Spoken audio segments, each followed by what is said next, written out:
How's it going, guys? Here with JNC Collectibles. Who do we have here? What'd you do? My name's Jose. I got top 16 at YCS Indianapolis. I finished 13th in Swiss with a 911 record. Just to get a shout out to real quick, shout out to Dueling Guard. You can use our discount code JNC5 for 5% off this code. Shout out Dragon Ink. Of course, shout out to the team, JNC Collectibles. It is. And then shout out to the room. It was Urkum and Logan. Shout out to Urkum for topping. Shout out to Felix, who I tested with. Shout out to all my friends, infinite people that let me cards. Shout out to Mitch and Jackson as well. We worked on the deck together. Just again, to the people that let me cards, thank you so much. I played Rescue Ace. I really like this deck. I was gonna play Pearly before the event, but I think this deck like puts your opponent in really awkward positions, so where they have to use their non-engine, and it's pretty obvious where to use your non-engine against Pearly. They don't really have like ways to beat it, so I played this deck. So obviously 3 Airlifter. I played 2 Hydrant.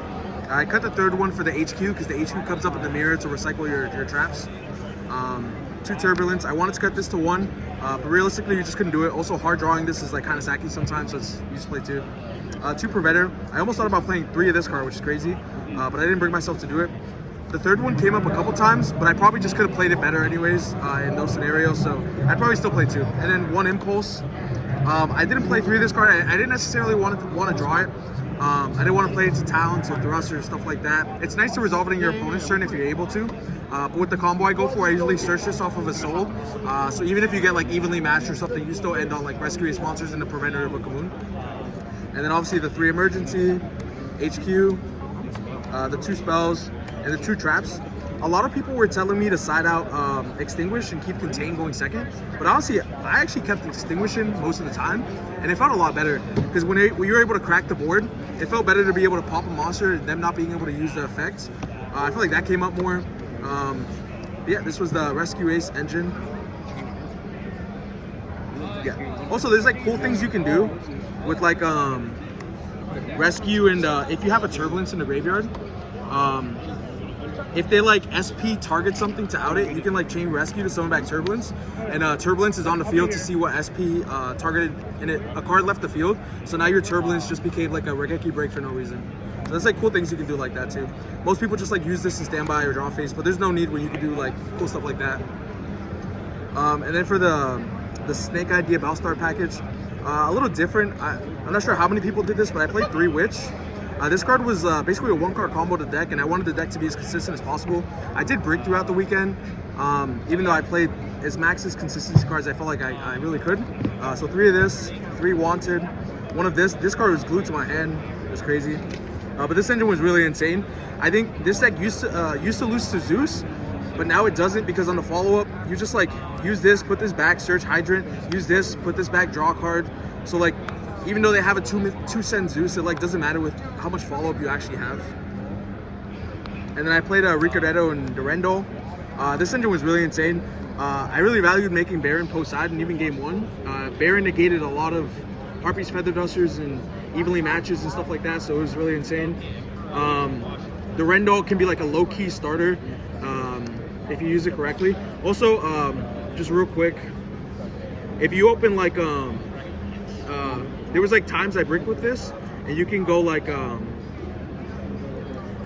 you can start with like HQ if you open it, and then say you're using your extra normal first to summon Airlifter, and then you can actually save this for the end of the combo, because usually when you draw one of these 2, you're not able to full combo because you need to send this off of Sold and then summon this off of the Sold. But if you draw specifically HQ, you can normal summon this at the end and then use it as a reborn, and then use it with the Turbulence to make Baron, and then still make the SP play. So it's actually just the same board if you open it properly. And then more consistency cards, 3 Prosperity. I don't know how anyone's cutting this card. Rhoda. I'll bring up Prosperity again in a second. And then for my non-engine cards, I played 3 Droll. I just wanted the ones that felt like the highest impact ones if I was going to draw any one of them. 3 Impermanence. Just had really good coverage as a going second card, going first card into Pearly. Just whatever, honestly. I played 3 Evenly Match and 2 Droplet in the main deck. I prepared my deck to be really built well against the mirror match in Tier game 1. In Tier, they side crime, and most of them did cut the Toad package, so they're not going to have an Omni for the Evenly game 1.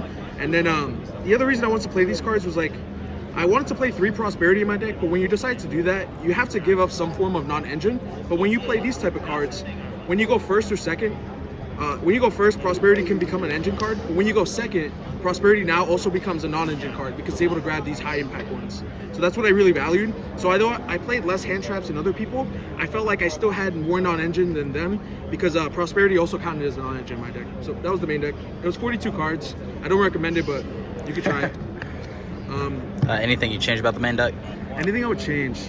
I don't know. Like again, I ran the numbers. It was pretty consistent, but there was a couple games in like deep rounds, like round 9 and 10, where I literally just like drew my hand. I won Dyro against Vanadium, and I just passed. So that was kind of unfortunate.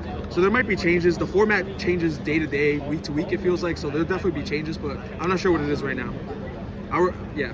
And then for the best extra deck monster in the game of Yu-Gi-Oh! I wish I actually could have played 3 of this. This card's crazy. I almost entered the event with 3 of this card in my deck list. This card will probably get the Hulk treatment where it just goes to 1 and then eventually gets banned. But yeah, we'll get there one day. And then Link Rebo, played this over Anima because it kind of comes up. It came up in my top 32 match where at the start of battle phase, I attributed my Hydrant to summon this to be able to make Chris's happy 0 attack. So his only play was to crash it. Dark, these cards are crazy. It sold for the combo. IP, this came up one time. The other card we were testing was Goddess. Goddess would have never really came up for me. So IP was fine, I guess. It got banished for Prosperity a lot. So Celine, this card's crazy. It makes basically any 2 monsters in your deck because you can turn any level 1 and another monster into a dark or a fire. And then once you have the Diabellstar stuff, you can just reborn and make easy access codes. Access code Turbulence is 83, so that's usually game. Unicorn, this came up a bunch. Yeah, good utility card. In the mirror, it also comes up when you want to use one of these and then go into a Unicorn and you don't want to commit your SP yet. You want to use this to make another, to make SP after access code. Proxy, Mud Dragon, and Proxy, Dweller, Mud Dragon. Literally made this 0 times. I played against 0 tier limits, which is crazy. I'd probably play the other version, the Puzzle Mino version, just because I get access to 1 more extra deck monster. I don't know if I'm just ass, but I never made this card either. I'm sure it probably came up once or twice. I'm gonna start putting it at the front of my extra deck, so whenever I have to look, I always have to pass this card to remember it's there. But I never made this. And Baron, this card was literally crazy. And again, just shout out to my friend. Shout out to Sean for holding up the camera. He's struggling, but we get in there. Struggling. And then, yeah, I'll see you guys. What about your side deck? Oh, sorry, I have a side deck. Yeah, we gotta get the goo. I did not top without a side deck, guys. I promise. I apologize. 2 DD Crow, good coverage into a lot of decks like Pearly. Yeah, it's real quick. 2 Ash. I'll just do it quick. 3 of those. Abyss. This unfortunate card, and 2 Judgment. Basically, when I went first in the mirror match, I would put in these 5 cards and take out the droplets and the evenlies. Yeah, and I really like this in the mirror because we found that like if they normal summon Airlifter and you have SP, there's a pretty good chance they're gonna chain the SP to banish the Airlifter because they actually get so much value because the Airlifter can now attack over the SP if you don't.